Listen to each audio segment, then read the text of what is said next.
14 നൂറ്റാണ്ട് മുൻപ് ഒരു ദിവസം തന്നെ 4-5 തവണ ഡ്രസ്സ് മാറിയിരുന്ന ഒരു ധനാഢ്യൻ മക്കയിലുണ്ടായിരുന്നു.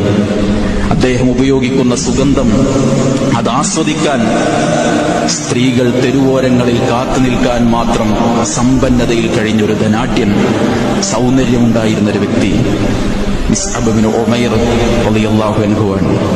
പക്ഷെ ഇസ്ലാമിന്റെ മധുരം കിട്ടി, ഇസ്ലാമിലേക്ക് വന്ന് മദീനയിലെ പ്രബോധനത്തിന്റെ ഉത്തരവാദിത്തം ഏൽപ്പിച്ചു മിസ്അബ് റളിയല്ലാഹു അൻഹുവിനെ അല്ലാഹുവിന്റെ റസൂല്. ആ മദീനയുടെ തെരുവുകളിൽ ഓരോ വീടുകളിലും കയറി ദീനിന്റെ പ്രബോധനം നടത്തിയത് മിസ്അബ് റളിയല്ലാഹു അൻഹു. ആ സൗന്ദര്യമൊക്കെ പോയി, കറുത്തു കരിവാളിച്ച ശരീരമാണ്. പ്രവാചകന്റെ മുന്നിൽ വന്നു നിന്നപ്പോ ശബ്ദം കേട്ടിട്ടാണ് പ്രവാചകന് മനസ്സിലായത്, ഉഹുദിന്റെ രണാങ്കണത്തിൽ മിസ്അബ് ഷഹീദായി.